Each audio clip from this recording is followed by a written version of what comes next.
August 2023. Bisher war es ein Bilderbuchsommer. Doch pünktlich zu Beginn der bayerischen Sommerferien legt Petrus den Schalter um. Ein Sturmtief zieht mit Orkanböen und Starkregen über Nordeuropa. Wir wollen nach Schweden, doch die Fähre von Travemünde nach Trelleborg fällt wegen des Sturms aus. Dann geht's eben auf der Straße Richtung Norden. Über Hamburg nach Dänemark, über den großen Belt und die Öresundbrücke. Gut 1000 Kilometer und eine Übernachtung später sind wir dann in Schweden. Wir passieren bei Smygehuk den südlichsten Punkt Schwedens und finden bei Löderup unseren ersten Übernachtungsplatz an der Küste. Soll das Mistwetter erstmal abziehen. Am nächsten Tag sieht es schon deutlich besser aus. Der Sturm bläst uns zwar immer noch mit knapp 100 Stundenkilometern um die Ohren, aber es ist trocken und die Sonne scheint vom blauen Himmel. Also wandern wir die 5 Kilometer am Strand entlang, vor malerischer Kulisse nach Kausberga. Oberhalb des kleinen Fischerdorfes befindet sich Ale Stena, die größte Schiffssitzung Schwedens. 59 Tonnen schwere Steine wurden hier um das Jahr 600 nach Christus in Schiffsform aufgestellt, wohl um eine Grabstätte zu markieren.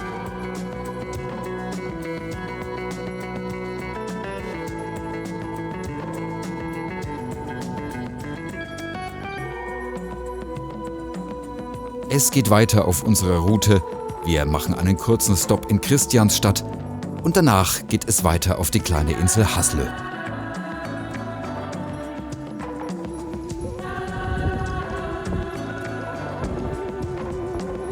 Von hier nehmen wir am nächsten Tag das Boot durch den Schärengarten nach Karlskrona.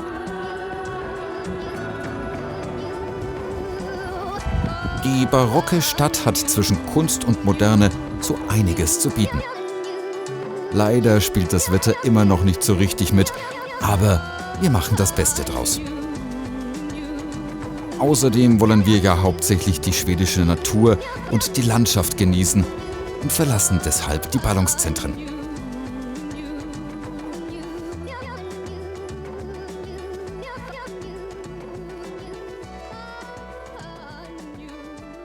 Wir finden einen traumhaften Spot am Femlingensee bei Älmhult, der Geburtsstätte von Ikea, und genießen hier erstmal die seltenen Sonnenstrahlen.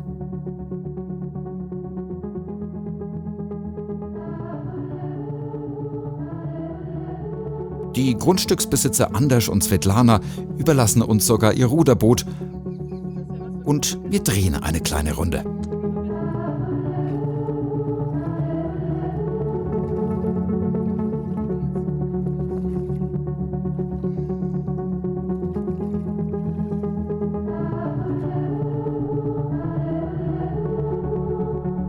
Wir bleiben 2 Nächte, dann geht's weiter durch das Glasreich nach Kalmar, einer wunderschönen Stadt mit pulsierendem Leben und einer altertümlichen Festung.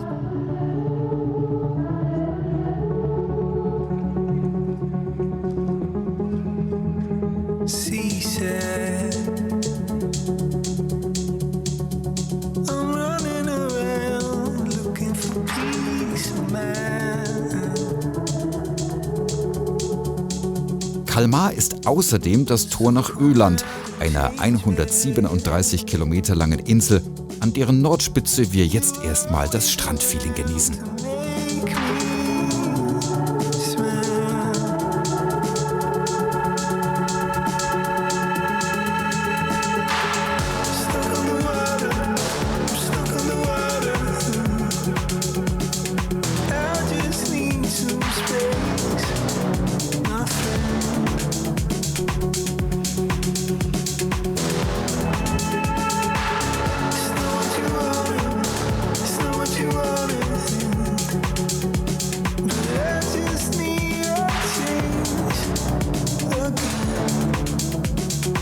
Wir fahren weiter auf unserer Route entlang des Götakanals, der auf knapp 400 Kilometern und über verschiedene Seen die West- mit der Ostküste Schwedens verbindet.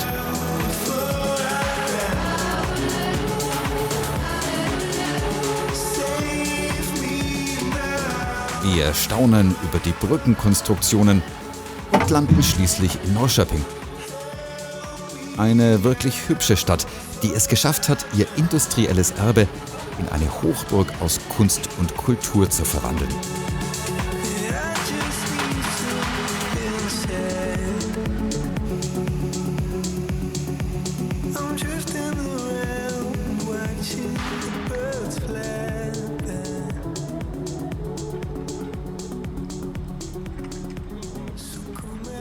Von hier geht es weiter zum Übernachtungsplatz außerhalb der Stadt an einem alten Marmorsteinbruch. Nach dem Abendessen genießen wir bei einer kleinen Wanderung den Blick auf die Ostsee.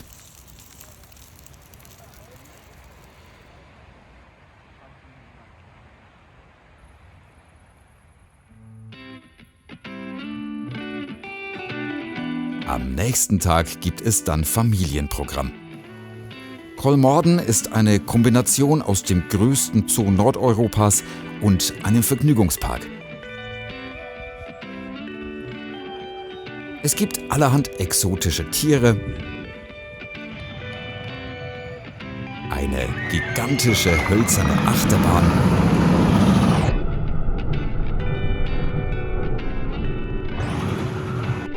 Europas größtes Delfinarium und als Highlight eine Gondel, die uns fast lautlos ganz nah an die Tiere heranbringt.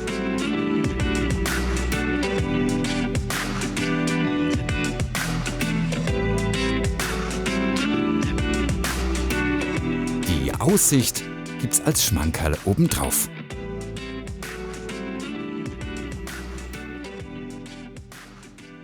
Von hier fahren wir weiter auf die Insel Dalarö südöstlich von Stockholm.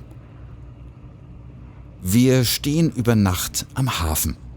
Es ist eigentlich ganz malerisch hier, aber das Wetter probt wieder mal den Herbst mit Regen und Nebel.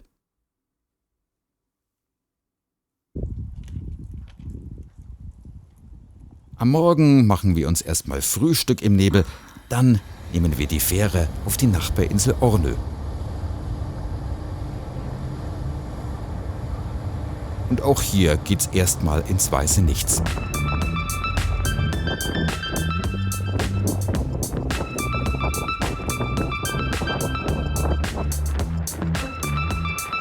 Als wir ankommen, ist der Nebel dann aber verschwunden und wir haben perfektes Wanderwetter. I'd like to know just how you feel. You know you want more. Let's be real.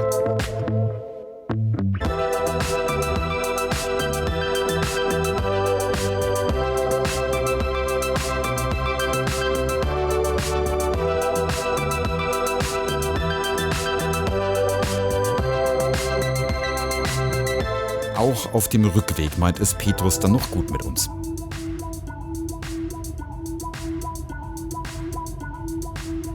Zum Tagesabschluss gibt es einen gigantischen Sonnenuntergang und über die Sundsvallbrücke fahren wir weiter bis zur Högakusten.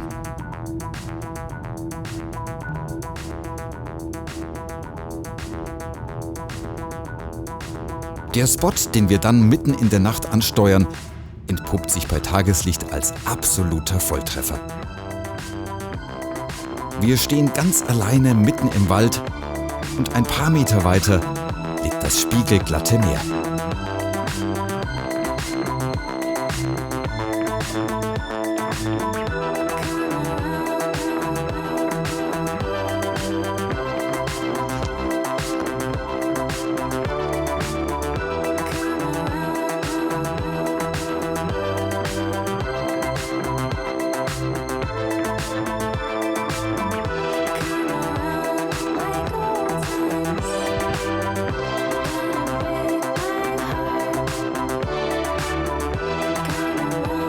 Und wo wir schon mal an dieser wunderschönen Küste sind, bauen wir gleich noch eine kleine Wanderung mit ein.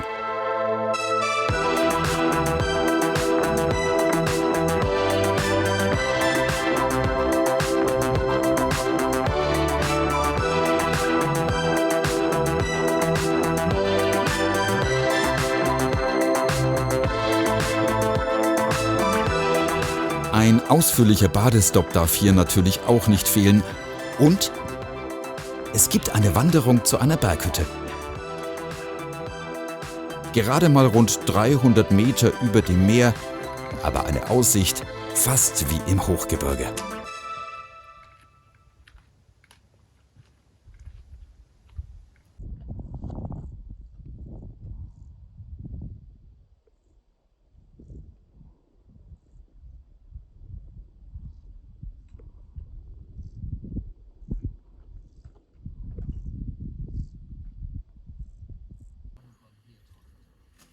Wir kochen uns etwas zu essen, machen ein Feuer unter dem Sternenhimmel und gehen ins Bett.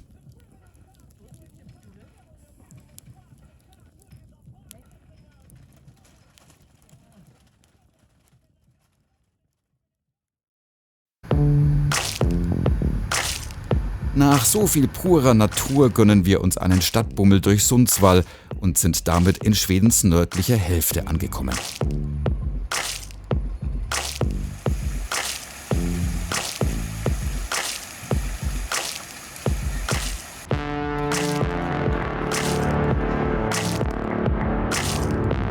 Was uns in Schweden immer wieder auffällt, das ganze Land ist einfach unfassbar sauber.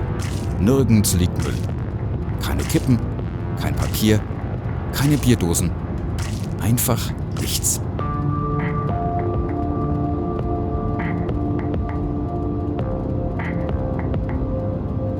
Sogar die Tankstellen präsentieren sich gelegentlich äußerst beschaulich.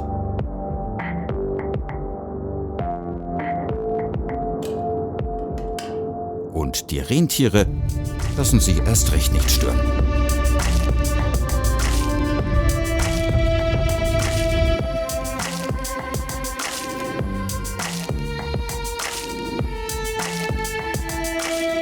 Wir sind auf dem Weg zu einer alten Schulfreundin.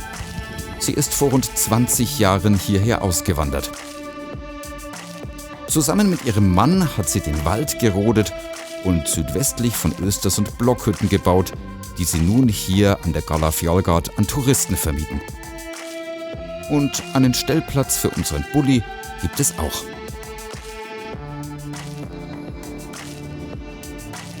Die Berge außenrum sind schlicht traumhaft, der Waldboden ist voller Beeren und es gibt sogar ein Gipfelbuch, in das wir uns eintragen können.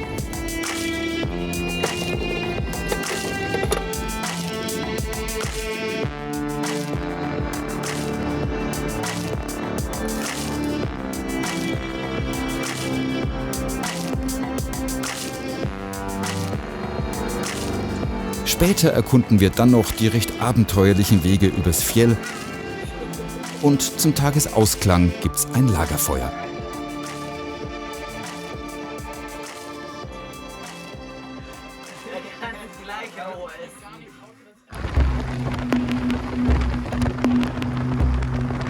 Wir sind unterwegs bei Ljungsdalen auf dem höchsten Pass Schwedens.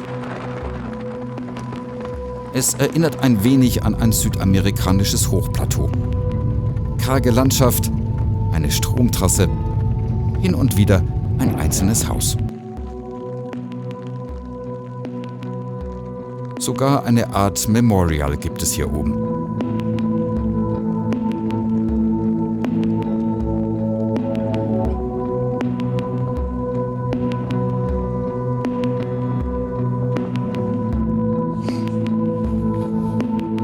Man könnte hier übernachten. Angeblich kommen die Rentiere bis ans Autofenster. Bei den aktuellen Wetterbedingungen erscheint es uns aber recht unattraktiv, hier länger zu bleiben. Wir beraten uns kurz und entscheiden uns für die Weiterfahrt.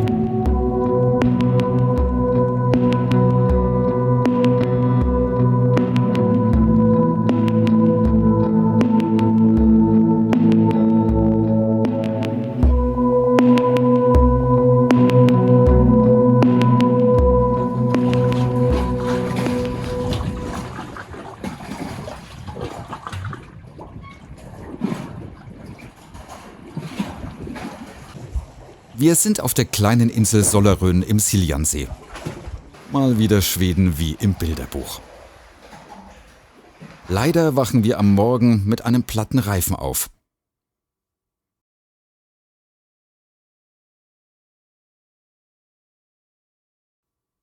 Der freundliche Mann vom Pannendienst, der nach 3 Stunden kommt, gibt sein Bestes und flickt uns den Schlauch. Kleines Teil, große Wirkung. Aber zum Glück können wir weiterfahren.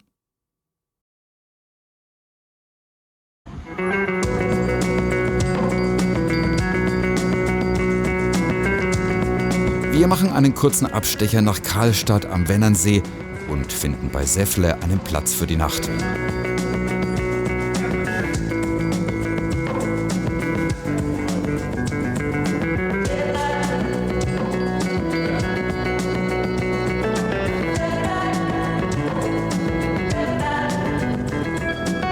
Zum Frühstück gibt's Pfannkuchen mit den selbstgepflückten Beeren von Kollafjälgard.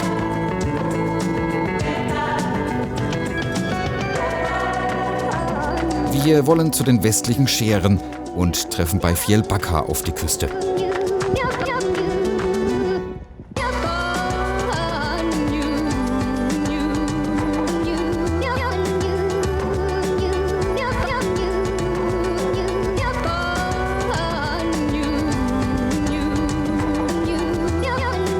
Direkt hinter dem Ort steigt der Wetterberg senkrecht in den Himmel.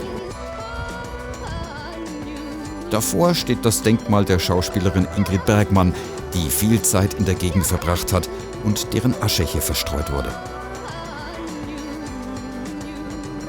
Die Kungsklüfter führt mitten durch den Wetterberg aufs Plateau. Absolutes Bergfeeling zwischen Stadt und Küste. Der Ausblick von oben auf die Schären ist schlicht atemberaubend.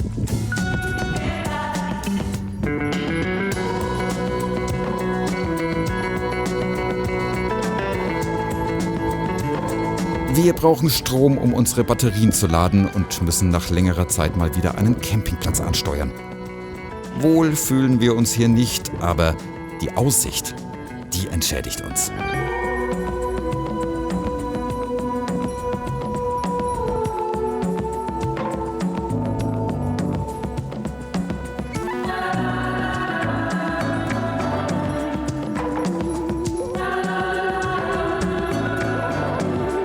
Der Sonnenuntergang ist schöner als jedes Postkartenmotiv. Und das Rentiersteak von der Kollafjälgard schmeckt vor diesem Panorama nochmal doppelt so gut.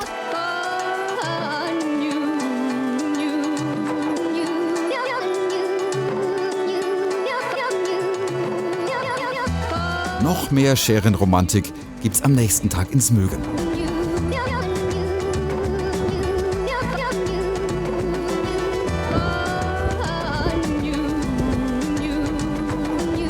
Hier kann man stundenlang über die Felsenküste laufen und die Dörfer erfüllen nun wirklich jedes Schweden-Klischee.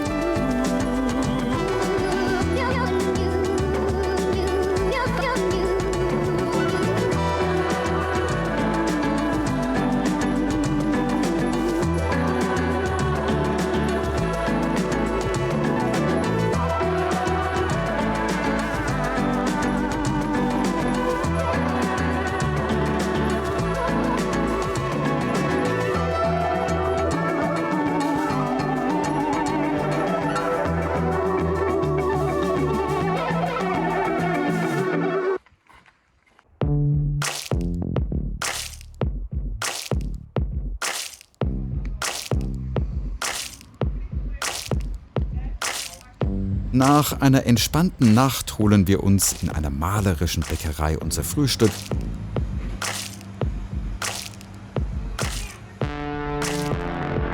und genießen bei einer Wanderung die Aussicht über Rönning.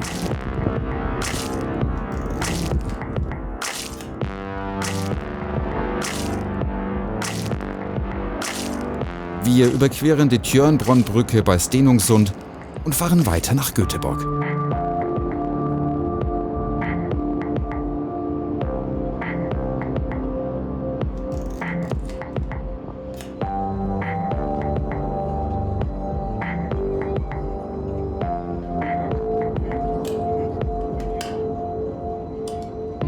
Am besten erkundet man die Stadt erstmal bei einer Bootsfahrt durch die Kanäle und durch den Hafen.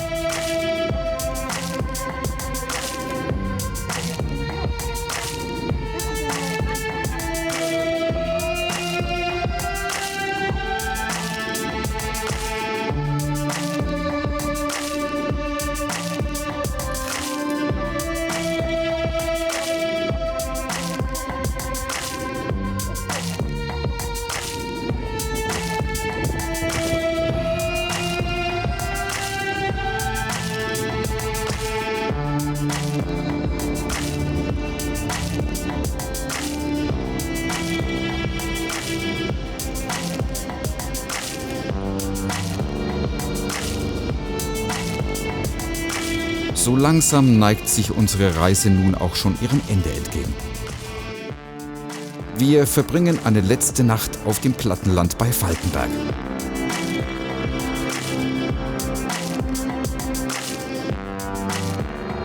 Am nächsten Morgen geht es noch mit ein paar zufälligen Stops weiter nach Dänemark und bei Rotby fahren wir auf die Fähre.